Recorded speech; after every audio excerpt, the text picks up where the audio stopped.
Hello, welcome to The Rest is History. Where does history start and end? Are the 1990s too recent to count as history? Well, this is our podcast, so we make the rules. Welcome to The Rest is History, the podcast that refuses to be bound by convention. And today, we're looking back at the decade that gave us Oasis and Blur, Boris Yeltsin, the death of Yugoslavia, Monica Lewinsky, and Mr. Blobby. Tom Holland, do you remember the 1990s? I mean, you must have been, 40, 45? The banter keeps playing. I was in my 20s in the 1990s, so I remember bits of it. Yeah, and I think the best way to get into this, Dominic, since this is very much your field, is to start with a tweet from Thomas Jones, who says, "My history teacher said that 50 years ago is history. Anything less is politics. Whatever the number, there must be a cutoff." And that's exciting because it might suggest that actually, yeah. My career's over. You're not legitimate. Your entire career is over. Well, I mean, a lot of people have been saying that for years, to be fair. But I want to leave that exciting possibility hanging, because before we come to the 90s and that question, just a quick reprise to our last episode, which was we gave our list of top 10 weird wars, and we've had quite a response to that. We have.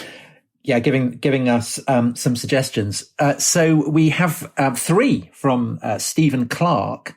So we have the Flagstaff War, a scrap about a flagpole in which the Maori beat the British Empire. I assume you know all about that, Dominic. I know nothing about that at all. But you must know about the Football War. This is Stephen's second suggestion. Yeah, so I didn't. A lot of people said to us, why didn't you pick the Football War? El Salvador and Honduras fighting in 1969 after a World Cup qualifier. I mean, I think it's quite well known, and we had quite a lot of South American, sort of Latin American wars.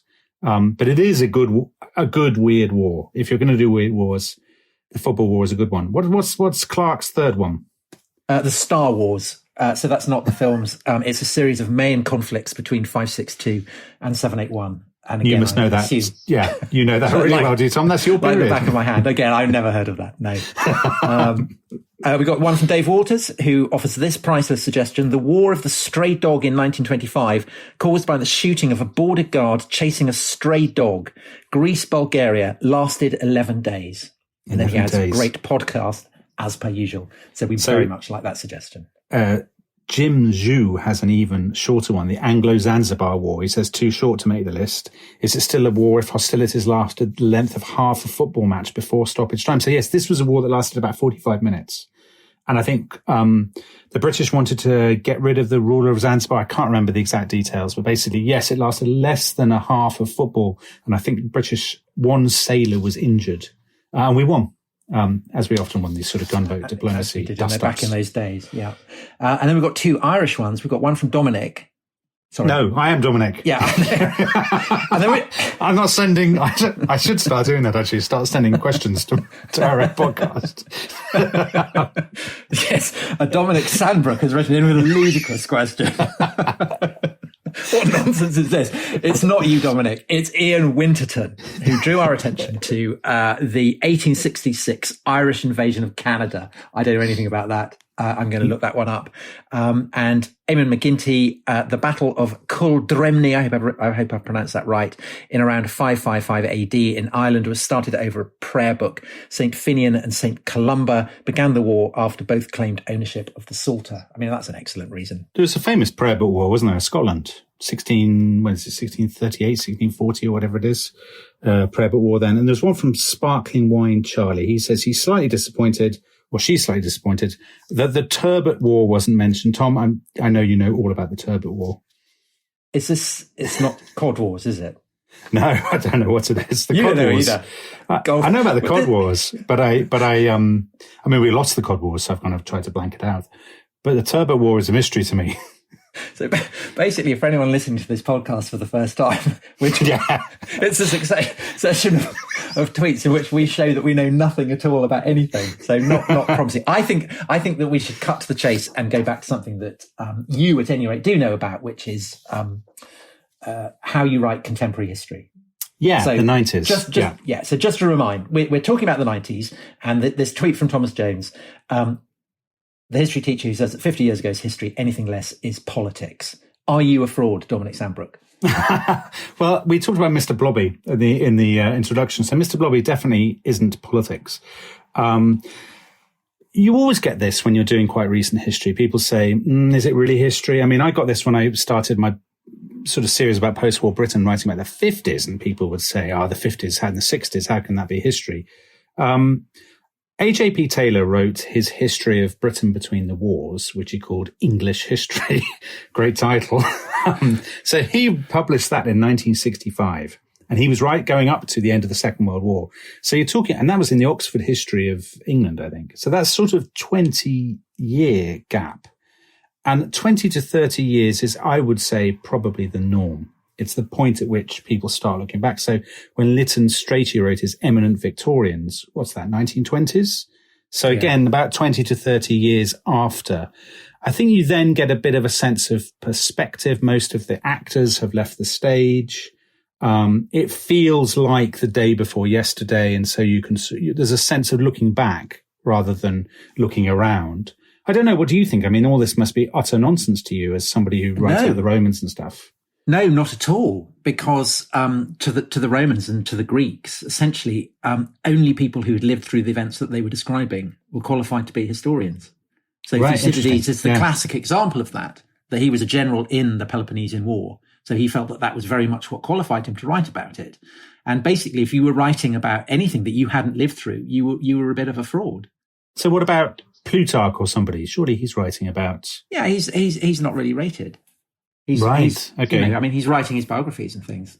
To be cutting edge, so essentially history for the Greeks and the Romans was what you do. It's contemporary history. So you are absolutely the coeval with Thucydides. As I've always maintained, yeah.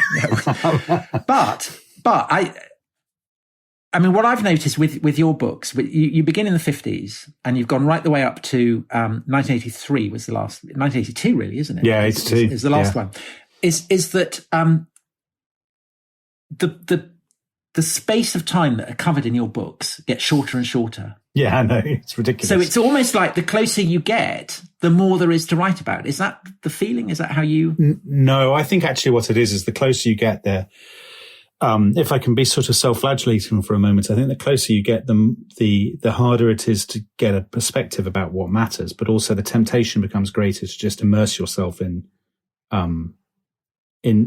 detail that the reader will recognize. So, imagine writing the same sort of books about the Victorian age. I mean, most of it would just be meaningless to readers. They'd say this is a lot of sort of trivial and insignificant fluff. What was on at the music halls, the big debate about some celebrities that we've never heard of. I think you can get away with that with very recent history because so many people pick up on all the references. The sort of stuff in my last book, which was about the early 80s, the references to, sitcoms or to cricket matches or to, football hooliganism outbreaks or whatever. Those mean something to readers now in a way that they will be utterly meaningless in the 25th century and nobody will care. Right. So it was interesting for me reading your most recent one, which is about the kind of the first Thatcher government, was that I kind of vaguely remembered the broad outlines of the politics because I was 13 in 1981. So I was kind of starting to read newspapers and watch the news. But you have whole sections on new romantics and smash hits. And so, of course, absolutely, I remembered all that and the sitcoms and stuff. So it was very fresh.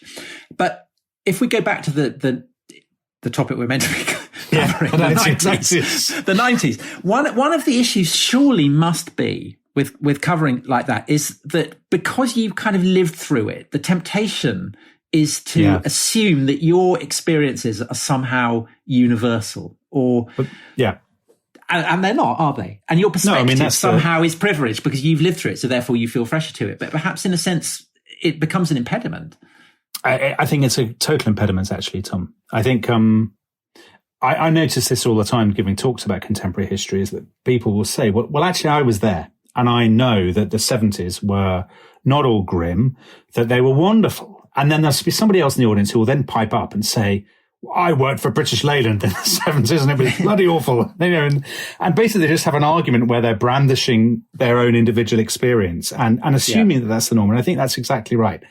I think The 90s is an interesting one because I think that our memories of the 90s are not very conflicted as they are of the 80s or indeed the 60s and 70s.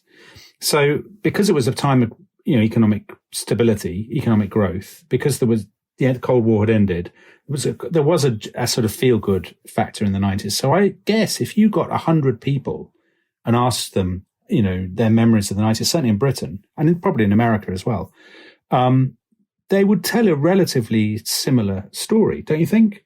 I think we don't argue about the meaning of the 90s. So I was in my 20s during the 90s, and it was a great time to be in your 20s because there were lots of enjoyable things to do. And so, ecstasy and Britpop and everything has a massively salient place in my memories. And so therefore, when I think about the 90s, that tends to be what I think about. You think about ecstasy. That's not the Tom Holland that people... I think about all the fun things there were to do if you were in your early 20s in the 90s. I will go no further. But it was fun. So that's chiefly, if I had a kind of synesthetic sense of the past, I think of the 80s as kind of slightly grey and grim and dire. And I think of the 90s as, big smiley icon and sun and, crop circles and just great. But of course, is that accurate? Well, I think we forget that certainly in Britain, the 1990s, you can divide into the sort of, there are two governments, aren't there? The major governments and then the Blair government. The major government was exceedingly unpopular for most of its tenure. There was a sense of sleaze and, incompetence and whatnot. And I think actually what's happened is the 90s, as these things as often happen, the 90s have been taken over by a particular moment. Our memory of the 1990s is coloured by a particular moment, which is sort of 1996, 97. For a lot of people, it's interesting in the tweets, a lot of people mention Euro 96 and the coming of Tony Blair and Cool Britannia. And that has sort of seeped out and become the meaning of the whole decade, certainly in Britain. And I think now people are look back. I mean, it's interesting how sort of meanings of periods sort of change, because now when people talk about the 1990s, I think there are two ways they talk about it. One is lost golden age, pre-crash, pre-COVID, pre-populism and Trump and blah, or they see it as that's the moment where everything went wrong, where we were complacent and hubristic and we sowed the seeds of all these sort of disasters to come. Don't you think? I think those are the two ways that people... it's interesting because decades never exactly map onto the precise numbers, do they? No, not... So the 80s begin in 1979, if you're British, begin in 1979 and end with the fall of Thatcher. Or the end of the Cold War. I mean, so the 80s do work as a moment. The 90s, I think, begin with the fall of the Berlin Wall. Yeah. So begin in 1989. And I think that they end on 9/11, 2001. Yeah, I'd buy that. And I think that the memory is that this is a period where you're not haunted by the shadow of nuclear war, and you're not haunted by the shadow of terrorism and wars on terror and all that kind of stuff. And so you look, and so for me, I look back on it as a kind of period of golden youth. Yes. But of course, that's then coloured by your own youth, isn't it? Absolutely. Absolutely. So then that would be a problem for me, I think, if I was trying to write about it, because I think that sense would completely colour it. But your great talent, I mean, is always to pick up on the countervailing trends within society that go against the kind of the stereotype of a decade or a period. So go, be contrarian. Be contrarian about the 90s. It was terrible, whatever. If you were going to take a worldwide view of the 1990s, you could easily tell an incredibly bleak story. So it's the decade of Rwanda.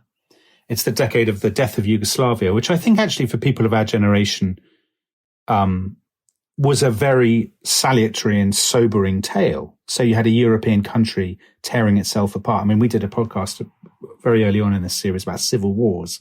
And that for me is always the civil war that I think of, a country that I had taken for granted as a child.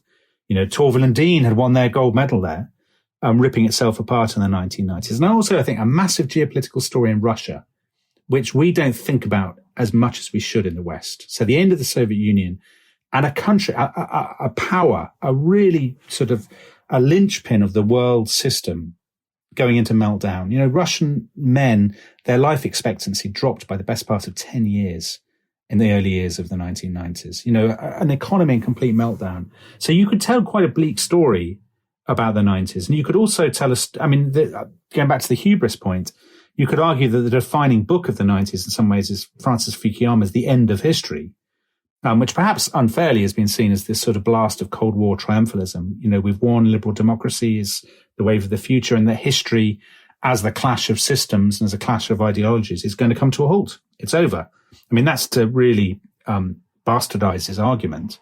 But that seemed to capture some of the sort of complacency of the 90s. Do you think it's a complacent period, the 90s? Well, I've talked about this before, but I remember going to Paris for the bicentennial of the French Revolution in 1989, summer of 1989. Yeah. And there was this great kind of parade. And at the opening sequence of it were Chinese dissidents on bicycles cycling through the streets of Paris, kind of making clenched fist signs against the backdrop of what had happened at Tiananmen Square. And I guess looking back, that's probably the most significant event is the sense that actually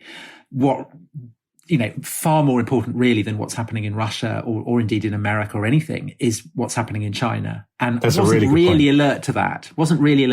Much more important than the seeming tensions between Islam and the Western world, which was also clearly brewing in the 90s. Bin Laden is starting to kind of surface around that time. But really it's China, isn't it? And I suppose the other thing, of course, that also I remember absolutely beginning, I was at Oxford and my wife-to-be was away for a year at Stanford. So, you know, deep trauma, writing letters, hilarious, writing letters. Yeah. And there was an American friend who had a kind of little, one of those early maps. Yeah. And he told me about this thing called email. And I remember sending my first email on his little Mac. And then gradually over the course of the decade, the internet became more and more of a sequence. So again, we had another American friend who stayed with us. He was a brilliant guy. I mean, a quintessential 90s guy. He'd been in the CIA. He'd come over to Oxford. He'd done a degree. He'd become very involved in making corn circles. So I made my only corn circle with him.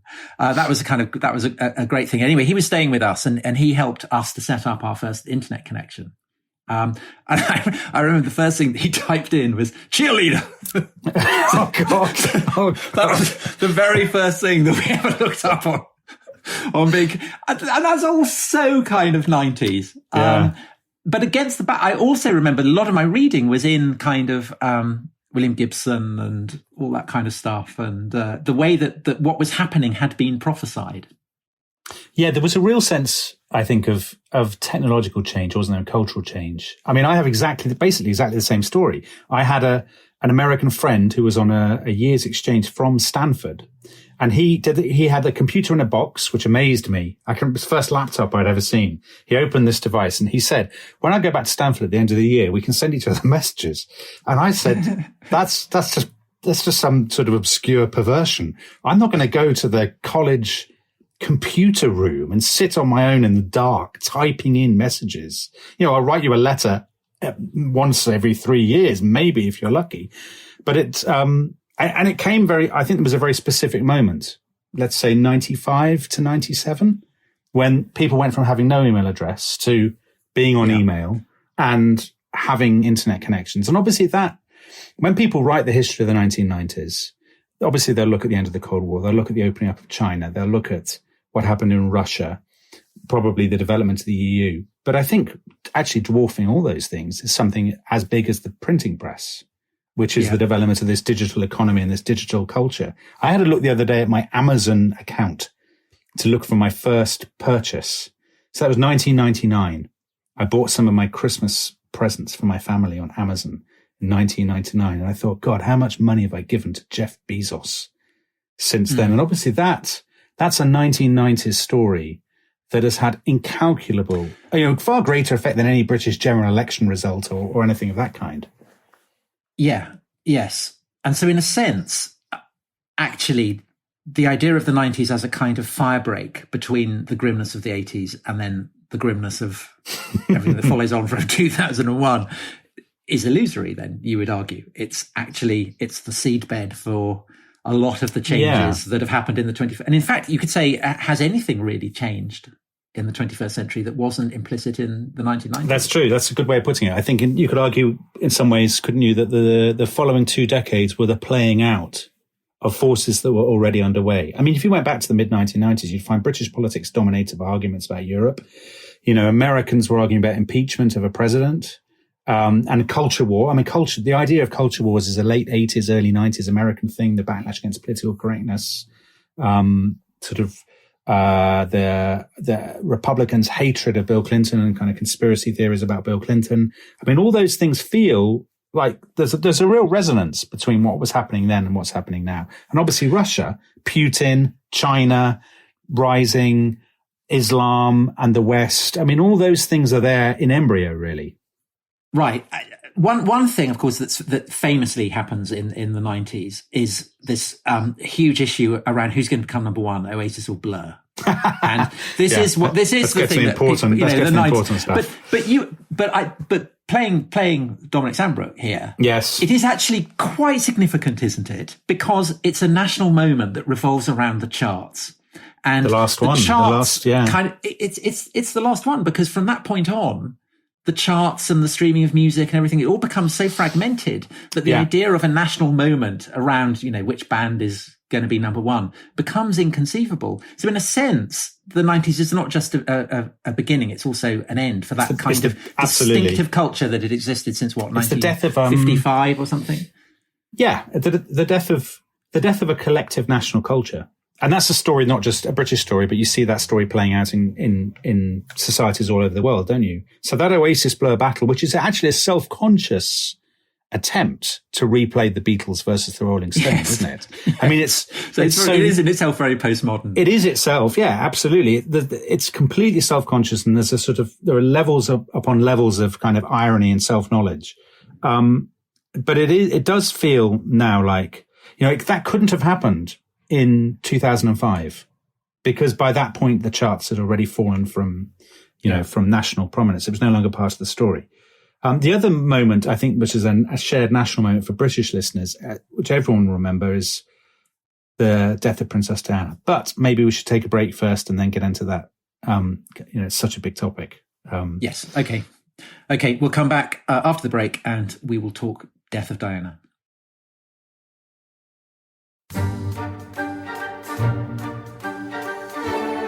Welcome back to The Rest is History, and a reminder that we're operating on double shifts at the moment during lockdown, so 2 episodes a week. And on Thursday, we have a rather more salacious offering, as Tom and I are joined by Hallie Rubenhold to talk about sex in the 18th and 19th centuries. Very not safe for work, that one, at least I hope. Now that Tom's wiped the steam from his glasses, we can get back to the 1990s. So, Tom, we were going to talk about the death of Diana. Do you remember the death of you? It's one of those moments, isn't it, where you remember where you were and what you were doing? I do. I remember it very well because we were moving house, right. And we wanted some kind of cheery music to, you know, pep us up as we were shoveling chairs and things. And Candle in the wind, just wall to wall somber funerary music. The whole thing was very peculiar. And do you think the kind of thing that would, I mean, again, like the Blur Oasis, a shared moment? I suppose it probably would, wouldn't it? Actually, but it would be kind of bubbles of shared experience in a way that. Yes, I mean, imagine the tweets and imagine the. Yes, I mean, I think the death of Diana is it's also a sort of relief of mafficking kind of moment. I mean, Britain specialises in these sort of outpourings of Dickensian sentimentality, doesn't it? I mean, so did you do anything that you now feel embarrassed about? Do you know what? I was in Bulgaria. I was backpacking in Bulgaria, and a man at our youth hostel told us that Princess Diana died. We watched it on TV, and then. Extraordinary thing, we were in this tiny village in the Balkan Mountains, and people in the village all got out these wooden chairs from their houses, and they all gathered in the centre in this square in front of this battered old kind of communist era telly, and they were all watching something on the telly, and we were backpackers, so we didn't, this is pre-internet, and they were watching the funeral. They were watching Elton John and George Carey and John Major and Tony Blair. In English, and it was absolutely bizarre. And I remember thinking at the time, why do they really care? And they did. So it was an care. International event. Oh, it clearly was in the mountains of Bulgaria. Yeah. So I think it was actually. I think obviously, would that happen now? Does the British royalty have this? I mean, probably it does because of the crown. Yeah, maybe. Well, I mean, on the topic of people actually gathering around a television. Yeah. I mean, how retro is that? Comment from P. O'Connell. I look back now to my own life in the 90s, he says, and I think it would have been entirely different with access to a smartphone. So that kind of follows up what we're talking about, that technology perhaps is the greatest agent of transformation of anything. Yes. I mean, the elimination of distance, I suppose. London, for example, again, this is a very sort of Anglo-centric way to think of it maybe, but London in the early 1990s feels like a very different city from what it is today, much less multicultural, much less international, I would say. And I think things like technology and international travel and the sort of sense of flux and the sense of of possibility is so much greater now than it was in the 90s. I mean, I don't know. I wasn't from London, and I remember even going to London, having to get a map and all this kind of carry on. That sort of sense of having the world in your pocket embodied in your smartphone was utterly absent.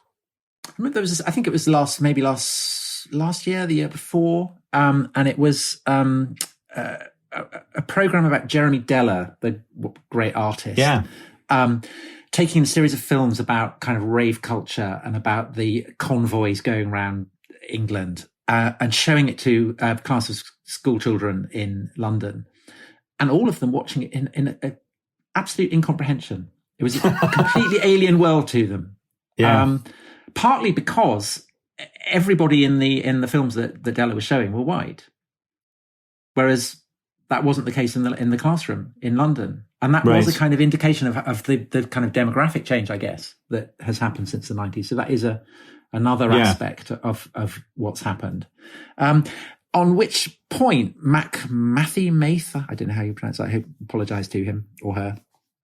Why does the cultural gap between now and 1990 not feel as great as that of 1960 to 1990? Is it the Cold War? Is it just me, the author born in the 90s? I mean, I think that is an interesting point. And you would push it kind of to the maybe even 97 with perhaps? I mean, the cultural gap, I suppose. I mean, does it feel like there's a cultural gap between now and the 1990s? Not a massive cultural gap, is there? I mean, whereas you're right. Mac or he or she is absolutely right that the gap between 1960 and 1990 feels colossal. And I guess it felt colossal at the time, didn't it? Which sort of just explodes the entire thesis of my series of books, which is that nothing changed in the 60s and 70s. But of course, something did change, particularly in the, I think, 70s and 80s as social change accelerated. But you're right. I mean, you can do all these sort of, the Sex Pistols are closer to George Formby than they are to us or something. You can do all these sort of little quirks to show how some periods in history are close together or further apart than you think. And the 1990s do feel quite close to us in a way that they didn't feel close to the 50s or to the 60s. I mean, I suppose the two massive changes between 1990 and so the world before 1990 and the world after 1990 is the technological one and the end of the Cold War. So the end of the Cold War completely recalibrates the geopolitical circumstances. Yeah. It transfigures the way in which people understand how the world relates. It opens the door for the rise of China. It affects the evolution of the European Union. It changes, America becomes a kind of hyperpower and then kind of plummets. So all these kind of changes are implicit in that, but they're recognizably bred of the kind of the collapse of the Cold War. Although that's a very anomalous moment, Tom. I think that's a very anomalous moment, the collapse of the Cold War, because actually the world we're in now is arguably more similar to the pre-1990 world geopolitically than to so you've got two powers now. America's no longer a hyperpower. But they've changed. Yeah, they've changed. China has eclipsed Russia. I mean, but Russia... And so for Europeans, we're no longer central. In the Cold War, we were the battleground. I mean, it wasn't a very pleasant position to be, but we mattered. Whereas now Yes. it's America and China, and Europe's a bit of a backwater. So that is a kind of sobering change. Yes, although Perhaps. Europe probably mattered. Well, it was, as you say, a battleground. We're a battleground over which others fought, rather than one with a great deal of agency in ourselves. I mean, that's one reason why people wanted to set up the European Union in the first place, was they felt that Europe had become, they didn't want to just be this sort of passive arena over which rival superpowers fought. But that's kind of Europe's position now. I think it's a sort of slightly passive arena.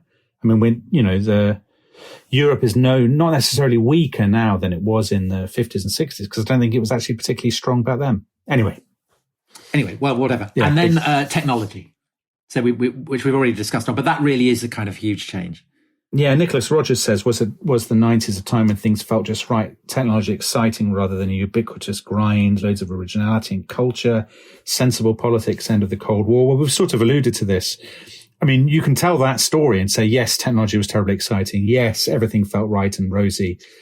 But you can equally tell that story and say, actually, it's not, the seeds of future problems were sowed in the 1990s, and you couldn't have, there's sometimes people say of a particular period, well, is that when things went wrong, when we got things wrong? But the idea that we could get things right and fix it is an illusion. Things were always going to go wrong because that's the nature of history. Well, on which topic, again, question from William Ritchie. Is it reasonable to see Blair and 97 as the resolution of the UK's 20th century, the end of hereditary peers, Hong Kong return, devolution, Good Friday Agreement, or was it papering over the cracks? Papering over the cracks. I wouldn't go with papering over the cracks, because I think that's sort of the implication of that question is there are deep problems that then became apparent. But I mean, all societies have problems. That's the nature of being a society. I think clearly the Blair government was able to resolve things, partly because a lot of the heavy lifting, I mean, I would argue, had been sort of done already, and a lot of sort of economic battles seemed to be settled, so they could then put their energies into Northern Ireland and all this sort of stuff. But they're papering over the cracks. I mean, I don't believe the UK is actually more cracked than other nations. Do you, Tom? Well, I loved Blair. That's a great admission. I know. I was so happy when he was elected, and I'm sure there was a kind of feeling that politics wasn't something to worry about, and everything was going to be great. And I just kind of put my my kind of political gear stick into neutral and coasted along and thought about other things. But of course, all kinds of things were creeping up through the undergrowth. Isn't it an interesting thing with Blair, though, Tom, that he left office in 2007 and people applauded him out of the House of Commons. He had a standing ovation from both sides of the House. I can still see David Cameron kind of encouraging all his Tory MPs to stand and applaud Blair. Blair left at the height of his powers.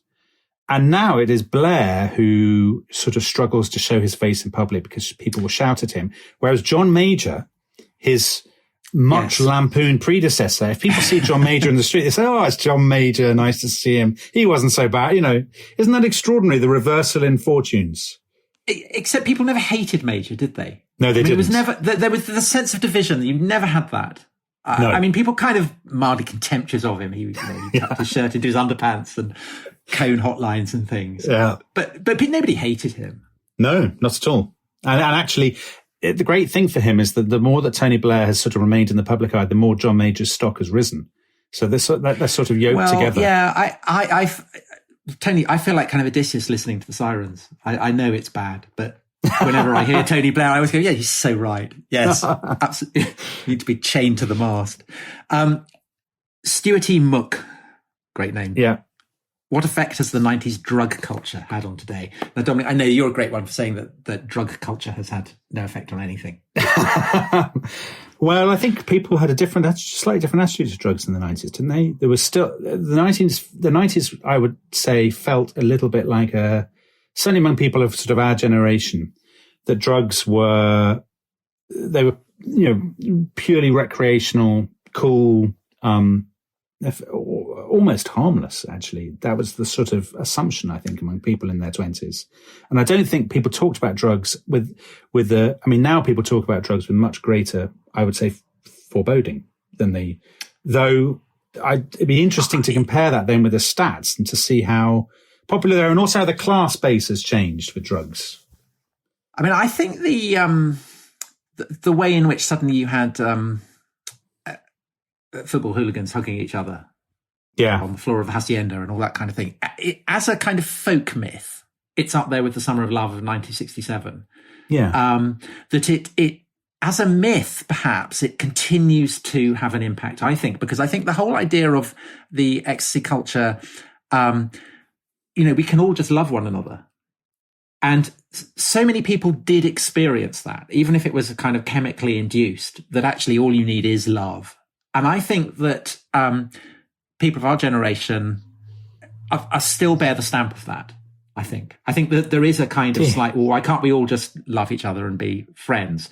That ironically breeds all kinds of vituperation and kind of moral righteousness. But I think be kind is, I mean, it's always a terrifying, menacing kind of thing when you see it on a Twitter thread or something. Why can't people just be kind? When people say that, they mean it in the most vitriolic way, usually. Yes. But I think the kind of the ideal of kindness, of love, of everyone just hugging each other and not kind of kicking each other in or whatever, is, as a myth, it does kind of have a kind of enduring resonance. Maybe not. I don't know. I'll leave my son does something at school that he refers to as kindness studies. And it's surely it's surely only a matter of time before that becomes a degre. Anyway, that's all the influence of rave culture. Okay, this is a great question from Nicholas. Again, I hope I've pronounced this right. Joanne. Were the 1990s the last decade of uncritical Americanism on screen, and indeed perhaps beyond screen? Films like Independence Day, The Patriot, Armageddon, or even Saving Private Ryan seem unthinkable in the way they picture the US nowadays. I totally agree with that. Actually, that's a really good observation. I think that is true. I think there was America, it had its issues, but it clearly, there was a sense that Hollywood projected that they had, in inverted commas, won the Cold War. It was always presented that way. It wasn't presented as a matter of kind of Gorbachev's reforms going wrong and the Soviet Union falling apart. And there was this quite uncritical sense. I saw Saving Private Ryan in a cinema in America, and I can remember the scene. They've got a colossal American flag flying at one point. The shot is of this American flag. And I mean, there were people sobbing in the auditorium around me, and I just sat there. I've never felt so British in my life. Just this, I just wanted to leave. I just wanted to leave the cinema, to be honest. I'm just so churlish and nasty as a person.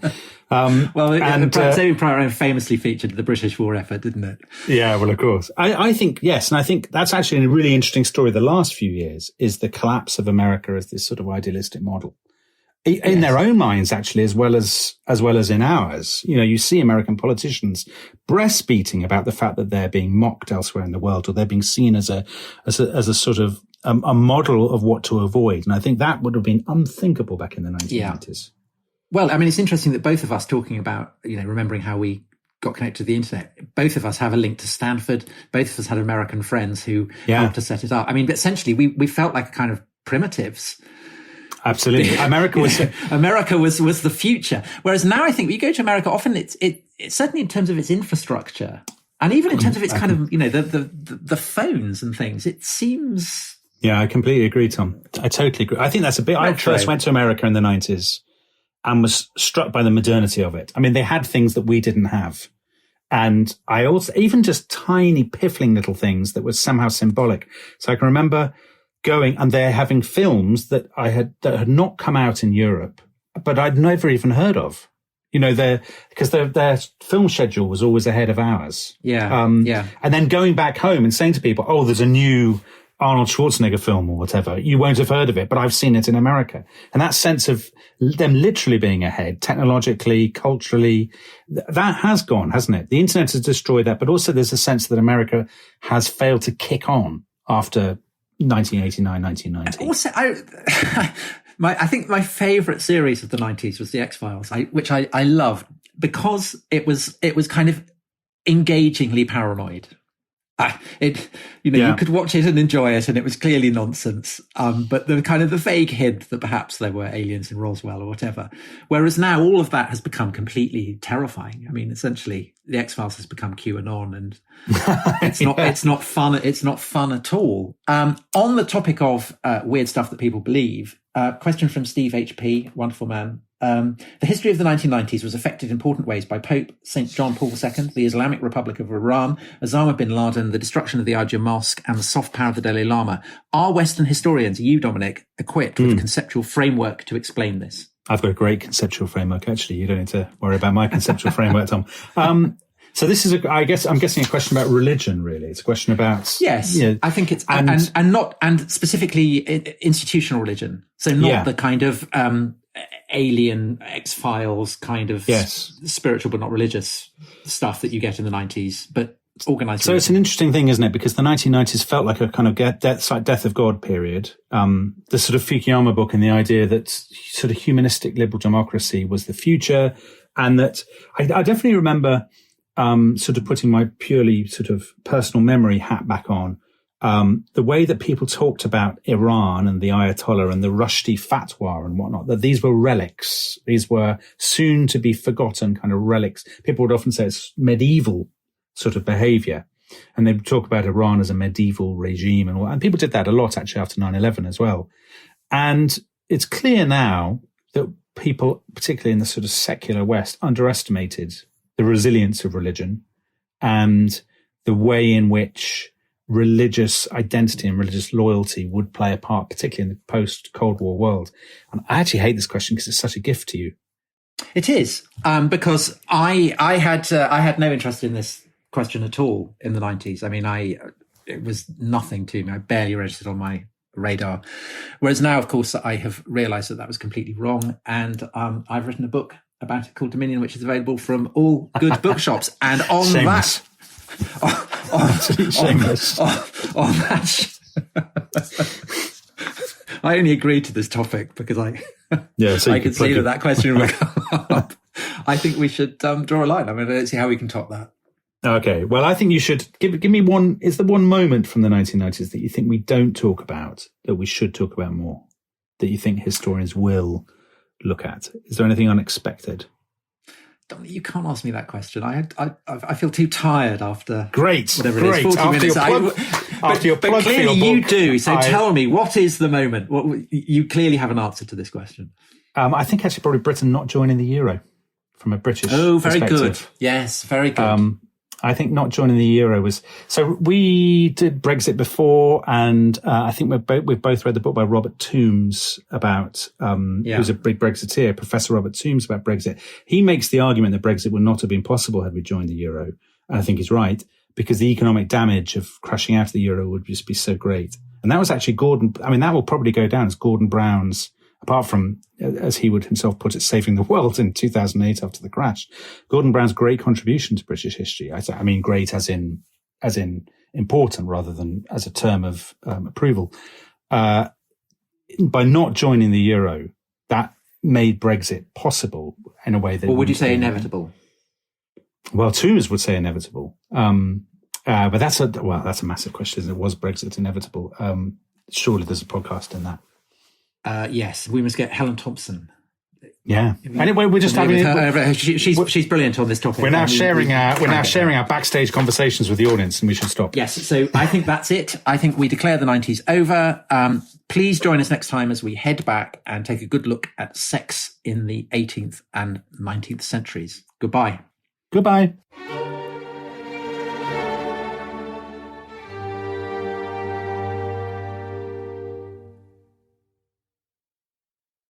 Thanks for listening to The Rest is History. For bonus episodes, early access, ad-free listening, and access to our chat community, please sign up at restishistorypod.com. That's restishistorypod.com.